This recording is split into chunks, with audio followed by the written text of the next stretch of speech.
Hello दोस्तों, स्वागत है आपका अपने YouTube channel Rohit Goswami law classes में। और आज मैं आपको कराने वाला हूं LLB सेकेंड ईयर, सेम है फोर्थ, एक्ट है हमारा इन्वायरमेंटल लॉ, कोड है 4003, क्वेश्चन नंबर है हमारा 10। अब से पहले 9 क्वेश्चन आपके मैं ऑलरेडी करा चुका हूं और एक बेसिक क्वेश्चन आपका करा चुका हूं। आप प्ले लिस्ट में जाकर देख लीजिएगा। आज का जो क्वेश्चन है, क्वेश्चन नंबर 10 है, वेरी वेरी इंपॉर्टेंट है, बहुत ही महत्वपूर्ण है। ठीक है, इसके आने की जो संभावना है 50% बनी रहती है और ये 10 नंबर और 20 नंबर में आता है। आपको पता होगा मैं सिर्फ वही क्वेश्चन कराता हूं जो आपके पेपर में बहुत ज्यादा महत्वपूर्ण होते हैं। आज का जो क्वेश्चन है उसे देखते हैं। क्वेश्चन में चलने से पहले एक बात है, बता देता हूं। अगर किसी स्टूडेंट को हमारे PDF नोट्स चाहिए तो वो हमारे दिए हुए नंबर पे व्हाट्सएप मैसेज करके परचेज कर सकता है। आपको फोर्थ सेम की और भी PDF प्राप्त हो जाएंगी। ठीक है, क्वेश्चन नंबर है हमारा 10। भारतीय न्यायालयों द्वारा किस प्रकार पर्यावरण के अधिकार को भारतीय संविधान के अनुच्छेद 21 के अंतर्गत जीने के अधिकार के रूप में शामिल किया गया है?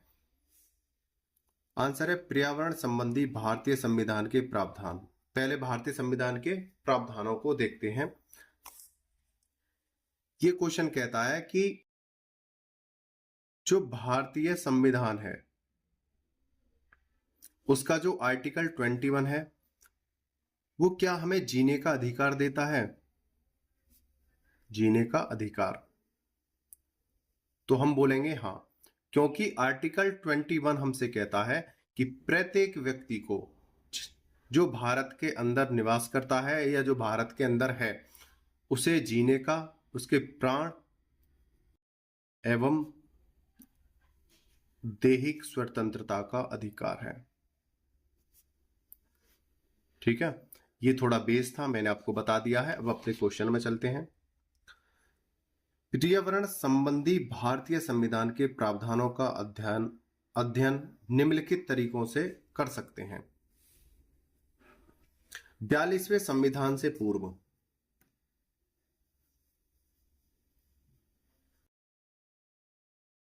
भारत का संविधान 26 जनवरी 1950 को लागू किया गया था। उस समय पर्यावरण से संबंधित कोई प्रावधान नहीं था। हमारा संविधान कब लागू हुआ? 1950 में। उस समय पर्यावरण से संबंधित कोई प्रावधान लागू नहीं था। एकमात्र प्रावधान जो महत्वपूर्ण था, राज्य की नीति निर्देशक तत्व का अनुच्छेद 47, जो निम्न प्रकार था। इसे वहां कर सकते हो या वे कर सकते हो, ठीक है, कुछ भी लिख सकते हो। 42वां कर सकते हो ऐसे, ठीक है। अनुच्छेद 47 जो निम्न प्रकार था, सबसे पहले यहां पे बोला गया है जब हमारा देश आजाद हुआ, देश आजाद होने के बाद 1950 में जब प्रथम बार संविधान हमारे देश में लागू हुआ, तो संविधान लागू होने के समय हमारे देश में कोई भी प्रदूषण या पर्यावरण से संबंधित कोई भी कानून नहीं था। ठीक है, लेकिन एक था नीति निर्देशक तत्व अनुच्छेद 47 के द्वारा। इसमें क्या था? राज्य अपने लोगों के पोषण, आहार स्तर और जीवन स्तर को ऊंचा करने और लोक स्वास्थ्य के सुधार को अपने प्राथमिक कर्तव्यों में मानेगा। यहां पर बोला गया था जो पोषण आहार होते हैं उनको सुधार करेगा, उसके स्तर को बढ़ाएगा। जीवन स्तर की जो भी बातें हैं, नियम है, कायदा कानून है, उनका पालन करेगा जिससे जीवन स्तर ऊंचा हो जाए, और लोक स्वास्थ्य के सुधार को सुधारेगा। तो यहां पर 3 बात बोली गई थी: भोजन, दूसरा बोला गया था जीवन स्तर, और तीसरा बोला गया था स्वास्थ्य। इन तीनों को बढ़ाएगा, स्वास्थ्य को सुधारेगा, जीवन स्तर को अच्छा करेगा और भोजन से के जो स्रोत हैं उन पर ध्यान देगा। अपने स्वास्थ्य को अपने प्राथमिक कर्तव्य में मानेगा और राज्य विशिष्टता, मादक पेयों और स्वास्थ्य के हानिकारक औषधियों के औषधीय प्रयोजन में भिन्न उपभोग के प्रतिषेध करने का प्रयास करेगा। यहां पर बोला गया है राज्य विशिष्टता, मादक पेय और स्वास्थ्य के लिए हानिकारक औषधियों को औषधीय प्रयोजन में भिन्न, मतलब जो हानिकारक पदार्थ हैं, पेय पदार्थ हैं, उन पर रोक लगाएगा, रोक लगाना, या जो पहले से हानिकारक है पेय पदार्थ हैं उनमें क्या करेगा, सुधार करेगा। जो पीने की चीजें तो हैं, जैसे पानी है उस समय गंदा था, या कोई और पेय पदार्थ था जो हानिकारक था, उनमें सुधार करेगा, या जो खतरनाक चीज है उन पर रोक लगाना।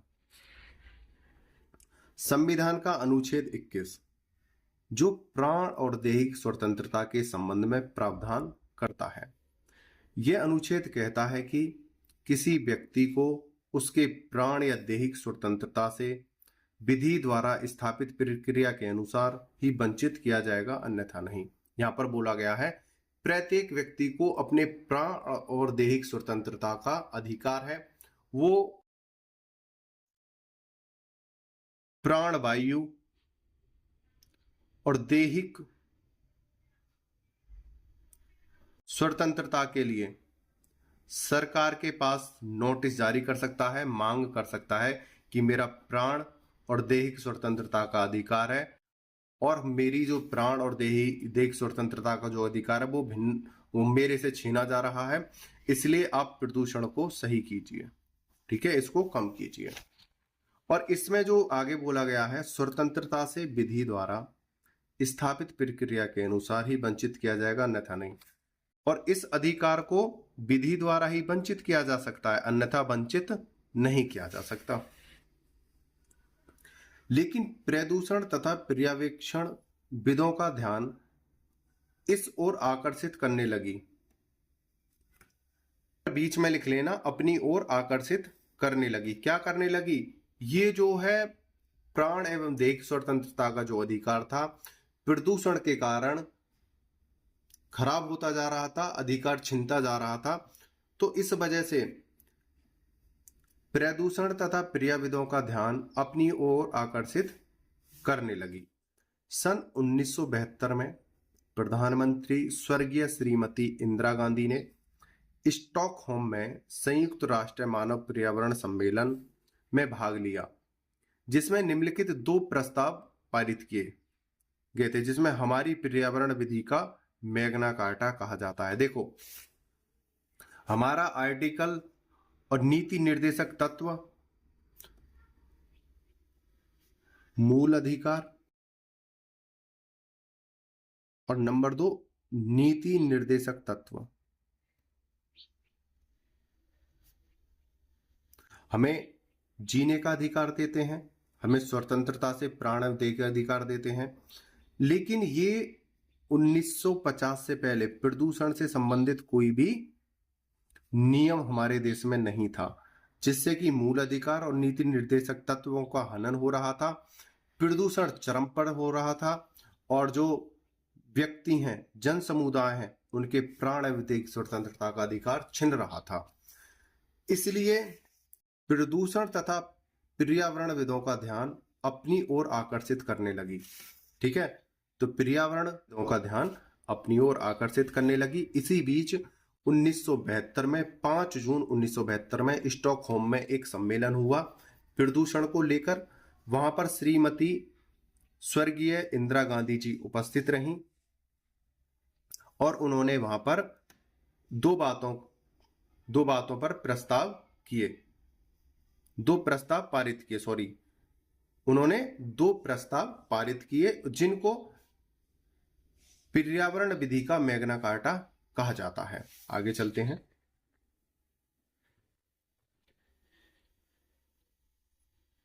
नंबर 1 क्या है? मनुष्य को उपरोक्त पर्यावरण में जीने की स्वतंत्रता, गुणवत्ता और उपयुक्त स्थिति का मूलाधार है, जो गरिमा तथा सुव्यवस्थित जीवन की अनुमति देता है। यहां पर बोला गया है पर्यावरण स्वच्छ रखना, क्योंकि प्राण और दैहिक स्वतंत्रता का संपूर्ण समाज का अधिकार है, इसलिए जीवन की स्वतंत्रता, गुणवत्ता, उपयुक्त स्थिति का मूल आधार है।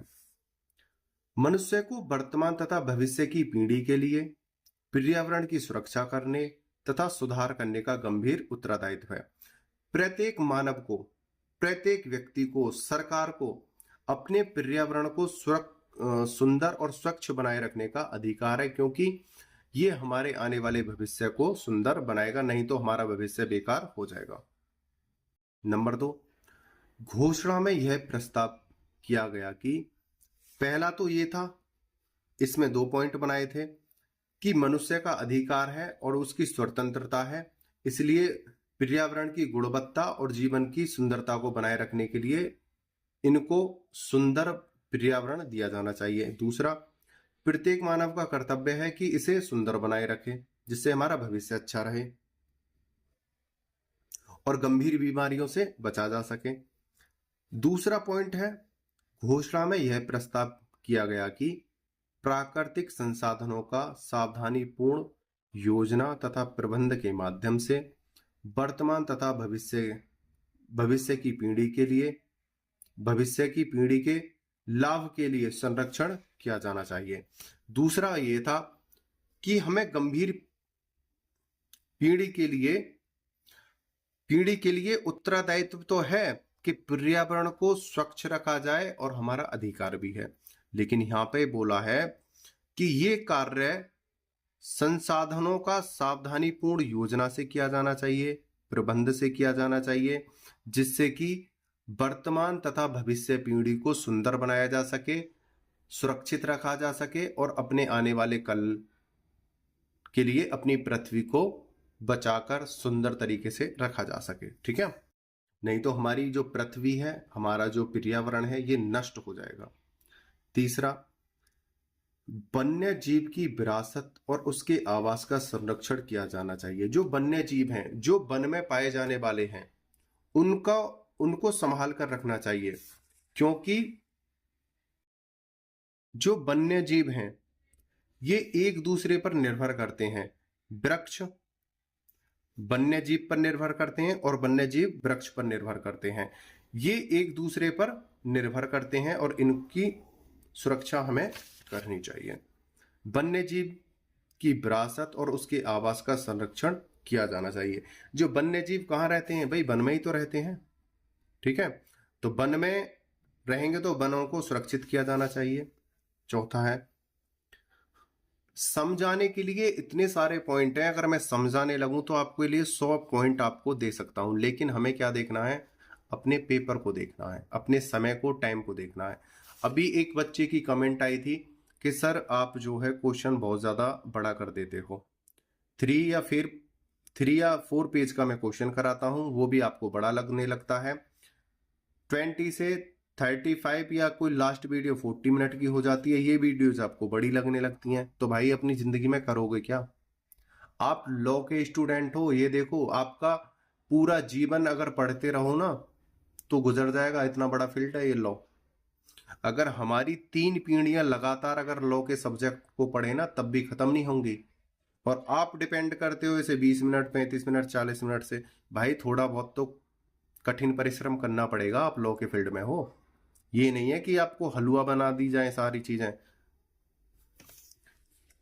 कुछ तो भाई मेहनत करनी पड़ेगी। ठीक है, ये लॉ की डिग्री ऐसे ही नहीं मिल जाएगी आपको। इसकी पावर पता है कितनी है? आप खुद जानते होगे, इसलिए इस फील्ड में आए हो। तो इसकी पावर लेने के लिए भाई आपको कुछ तो मेहनत करनी पड़ेगी। 4th पॉइंट है, आर्थिक तंत्र का संरक्षण किया जाना चाहिए और प्रदूषण के विरुद्ध संघर्ष का समर्थन किया जाना चाहिए। 5th, समुद्र के प्रदूषण का निवारण किया जाना चाहिए। जो समुद्र प्रदूषण है उसका भी निवारण किया जाना चाहिए। 6, पर्यावरण से संबंधित मामलों में शिक्षा आवश्यक है और प्रचार तंत्र को इसमें सहयोग करना चाहिए। यहां पर बोला गया है शिक्षा के द्वारा प्रदूषण और पर्यावरण का ज्ञान लोगों को देना चाहिए कि पर्यावरण को कैसे सुरक्षित कर सकते हैं, प्रदूषण को कैसे रोक सकते हैं, और उसके लिए प्रचार तंत्र का भी प्रयोग किया जाना चाहिए। अंतरराष्ट्रीय तथा राष्ट्रीय पर्यावरण से संबंधित आंदोलन का संबंध, इसको देखते हैं। अंतरराष्ट्रीय और राष्ट्रीय पर्यावरण से संबंधित आंदोलन का संबंध, स्टॉकहोम, इसे होम कर लो, ओ की मात्रा। स्टॉकहोम घोषणा एक महत्वपूर्ण दस्तावेज है। संयुक्त राष्ट्र महासभा में भी मानव पर्यावरण के संरक्षण के क्षेत्र में राज्यों के बीच सहयोग पर जोर देते हुए 15 दिसंबर 1972 को प्रस्ताव पारित किया था। 5 जून को संयुक्त राष्ट्र द्वारा विश्व पर्यावरण दिवस के रूप में मनाया गया। और एक चीज याद रखना, ये 5 जून, देखो इसकी जो बैठक हुई थी स्टॉकहोम में, कब हुई थी? 5 जून 1972 में हुई थी। लेकिन जो 5 जून संयुक्त राष्ट्र द्वारा विश्व पर्यावरण दिवस मनाया जाता है, ये 5 जून 1973 से मनाया जाता है। ठीक है, इस बात को याद रखना। और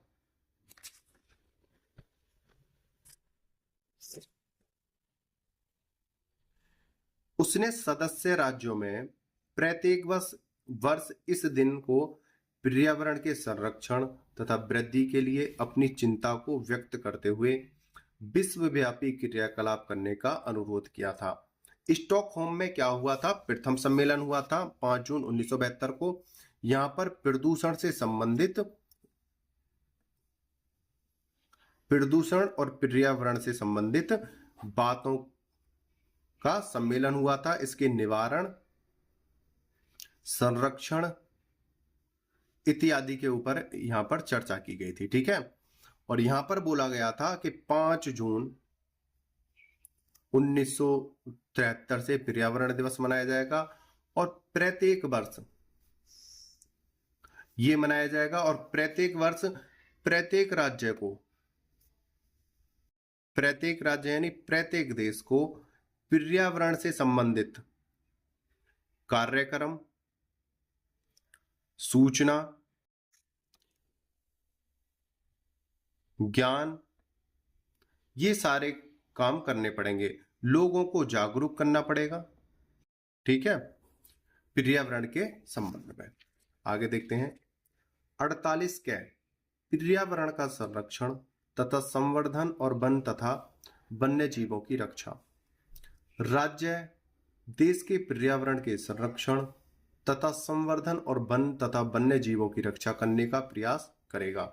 48 के द्वारा यहां पर बोला गया है, हम अपने पर्यावरण को तभी बचा सकते हैं जब हम अपने वन को बचाएं, वन्य जीव को बचाएं, ठीक है, वन्य भूमि को बचाएं। भाई ये एक दूसरे के ऊपर निर्भर करते हैं। जब वन्य जीव और वन्य भूमि बचेगी तो पर्यावरण अपने आप ही सुंदर होता जाएगा, और जिससे मानव स्वस्थ रहेंगे। और जो इनके अधिकार हैं आर्टिकल 21 और 41 के द्वारा, ये भी इनको प्राप्त हो जाएंगे। ठीक है, तो हमें क्या करना है? वन्य जीव और वन्य भूमि को बचाना है और इनसे संबंधित अन्य सभी कार्य और सुझाव हमें करने हैं। ठीक है, भारत के प्रत्येक नागरिक का यह कर्तव्य होगा कि वह प्राकृतिक पर्यावरण की, जिसके अंतर्गत वन, झील, नदी और वन्य जीव हैं, रक्षा करे और उसका संवर्धन करे तथा प्राणी मात्र के प्रति दया भाव रखे। ठीक है, जो भी चीज हमें दिख रही है, हम आंखें खोलते हैं, आंखें खोलने के बाद हमारे सामने जो भी है, कुछ भी सही, ये हमारे पर्यावरण का क्या है? हिस्सा है। चाहे वो आकाश में हो, पाताल में हो, वायु में हो, हमारे सामने किसी वस्तु के रूप में हो, ये सब क्या है? पर्यावरण का हिस्सा है। हमें इनकी क्या है? सुरक्षा करनी है। इनको स्वस्थ रखने के लिए हमें वन, झील, नदी, वन्य जीव की रक्षा करनी है, अपने पर्यावरण को सुंदर बनाना है। जब हम वन, झील, नदी इनको सुंदर बनाएंगे तो हमारा पर्यावरण सुंदर रहेगा और हमारे जो भी आंखों के सामने चीजें हैं सब सुंदर रहेंगी। क्योंकि जो प्रदूषण होता है ये सजीव व निर्जीव दोनों को हानि पहुंचाता है। ये नहीं है कि ये सजीव को ही हानि पहुंचाता है, ये सजीव और निर्जीव सबको हानि पहुंचाता है। और हम इसे पर्यावरण को सुंदर बनाकर बचा सकते हैं। संवैधानिक प्रावधान दोहरे उत्तरदायित्व को आरोपित करता है। एक तरफ यह पर्यावरण संरक्षण तथा सुधार के लिए राज्य को निर्देश देता है और दूसरी ओर यह प्रत्येक नागरिक पर प्राकृतिक पर्यावरण के संरक्षण में सहायता करने का कर्तव्य आरोपित करता है। देखो यहाँ पे क्या बोला गया है, संवैधानिक प्रावधान दोहरे उत्तरदायित्व को बयां करता है। कैसे? एक तरफ तो पर्यावरण संरक्षण द्वारा सुधार के लिए राज्य को निर्देश देता है, एक तरफ तो राज्य को निर्देश देगा कि भाई आपका कर्तव्य है आप पर्यावरण को सुधारो, और दूसरा निर्देश किसे देगा? राज्य के सदस्यों को कि भाई आपका भी कर्तव्य है, जब तक आप साथ ना दोगे तो राज्य कुछ नहीं कर सकता है। तो यहां पर दोहरा संवैधानिक उत्तरदायित्व है, राज्य को निर्देश देगा और प्लस ये देगा प्रत्येक नागरिक को। ठीक है, यहां से भी क्वेश्चन आ सकता है, पर्यावरण के दोहरे संवैधानिक प्रावधान को आप बताइए। ठीक है, तो इसका मतलब है राज्य को जो निर्देश दिए जाते हैं पर्यावरण को सुरक्षित बनाए रखने के लिए, और प्रत्येक नागरिक को जो पर्यावरण को सुरक्षित बनाए रखने के लिए आदेश दिए जाते हैं, उनके बारे में ये बात कर रहा है। पर्यावरण विभाग अपने संवैधानिक समादेश को लागू करने के लिए भारत सरकार ने 1930 में पृथक एवं स्वतंत्र पर्यावरण तथा वन विभाग की स्थापना की। इस विभाग ने वृक्षों तथा वन्य जीव के प्राकृतिक आवास के जो जीव मंडल में संतुलन को बनाए रखता है, विरुद्ध सार्वजनिक चेतना उत्पन्न करने के लिए राष्ट्रीय पर्यावरण जानकारी आंदोलन NFAC संगठित किया तथा शिक्षा में प्रयोजन के लिए अंतर्राष्ट्रीय पर्यावरण शिक्षा सम्मेलन 16 से 20 दिसंबर 1982 को नई दिल्ली में आयोजित किया था, जिसमें पर्यावरण संबंधी शिक्षा अनुसंधान और अनुवीक्षण कार्यक्रम पर बल दिया गया था। ये जो चीज है आपको वीडियो रोक के वीडियो को बैक करके कम से कम 2 बार देख लेनी है, पढ़ लेनी है, समझ लेनी है। इसमें एक्सप्लेन करने वाली सिर्फ इतनी बात है कि भारत ने भी 1930 में प्रयास किया था, 1982 में प्रयास किया था, इसके लिए NFAC आंदोलन संगठित किया था। ठीक है, राष्ट्रीय पर्यावरण जानकारी आंदोलन NFAC संगठित किया था, जिससे कि हम अपने पर्यावरण को सुरक्षित रख सकें और लोगों को जागरूक रख सकें। न्यायिक गतिशीलता, इसमें एक केस है गौतम कंस्ट्रक्शन कंपनी बनाम अमूल्य कृष्ण घोष 1968 का ये केस है। इस मामले में कंपनी आवासीय कॉलोनी में कारखाना चला रही थी। एक कंपनी थी, आवासीय कॉलोनी का मतलब होता है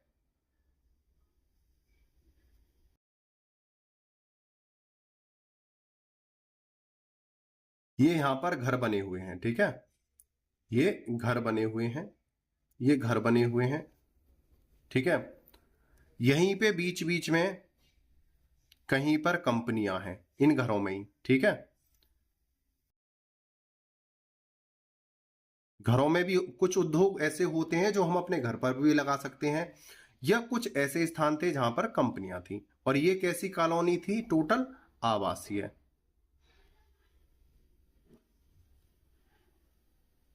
कॉलोनी, आवासीय कॉलोनी जहां पर लोग निवास करते हो।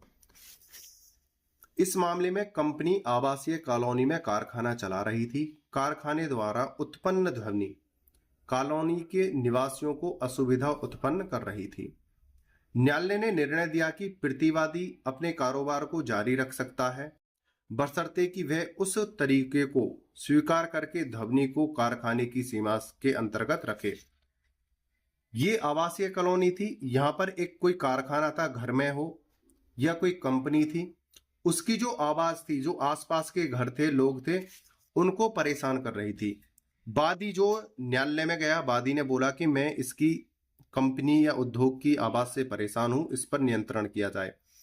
तो न्यायालय ने आदेश दिया कि आपका कारोबार तो बंद नहीं किया जा रहा है, लेकिन आपको आदेश दिया जा रहा है आपकी जो आवाज है कारखाने की, कंपनी की, उद्योग की, ऐसी कर दी जाए कि जो आपके ही उद्योग की सीमा में रहे, जो आपकी निश्चित सीमा है आपके घर की या आपके कारोबार की, उसी के अंदर अंदर ये ध्वनि वहीं रहे, अन्यथा आपके कारोबार को बंद कर दिया जाएगा। आप कारोबार तो कर सकते हो, लेकिन आपकी जो ध्वनि है, आवाज है, आपके कारोबार में ही अंदर रहे। ठीक है। दूसरा केस है एग्जाम्पल 2, गोविंद सिंह बनाम शांति स्वरूप 1929। जैसा कि मैं प्रत्येक वीडियो में बताता हूं, अगर आप case headings black and blue pen का इस्तेमाल करोगे और राइटिंग अच्छी करोगे तो आपके नंबर अपने आप ही इंक्रीज हो जाएंगे। ठीक है। इस केस में इसमें एक पाठशाला बेकरी की चिमनी के उत्सर्जित धुएं का पाठशाला के समीप निवास करने वाली व्यक्तियों के स्वास्थ्य, सुरक्षा तथा सुविधा पर हानिकारक प्रभाव था। बेकरी जानते हो, जहां पर खाने पीने की कोई सामान बनाए जाते हैं, जैसे पापे, ब्रेड, फैन या कोई और अन्य चीज हो सकती हैं। इसमें एक पाकशाला, ये पाठशाला बोल दिया था मैंने पहले, सॉरी, ये है पाकशाला, पकाने वाली। पाकशाला बेकरी की चिमनी से उत्सर्जित धुएं का पाकशाला के समीप निवास करने वाले व्यक्तियों के स्वास्थ्य, सुरक्षा तथा सुविधा पर हानिकारक प्रभाव था। यह धारित किया कि पाकशाला में संचालित करने का प्रभाव व्यक्तियों पर हानिकारक है, यह पर्यावरण को दूषित कर रहा है और इसलिए इसे बंद किया जाना चाहिए। एक बात और बोल देता हूं, मैंने गलती से पहले पाठशाला बोल दिया था, ये पाकशाला है। पाकशाला जहां पर कुछ खाने की चीजें बनाई जा रही हो, वहां से धुआं ज्यादा उत्पन्न हो रहा था, और वो ऐसा धुआं था कि जहां पर ये आवासीय कॉलोनी थी, जहां पर लोग रह रहे थे। तो आदेश दिया गया कि ऐसी पाकशाला को बंद कर दिया जाए, क्योंकि इससे लोगों का स्वास्थ्य खराब हो रहा है। आगे देखते हैं। इसमें एक एग्जाम्पल और है, रतलाम म्युनिसिपैलिटी बनाम विरंगी चंद्र एवं अन्य। अंकी बिंदी और है इस पे। चौथा है दत्तात्रेय बनाम गोपीसा 1987 का केस है। एक आपने वीडियो को अंत तक देखा है, मुझे अच्छे से सुना है, उसके लिए धन्यवाद। उम्मीद करता हूं यह क्वेश्चन आपको अच्छे से समझ में आया होगा। टेक केयर, बाय बाय, जय हिंद, जय भारत।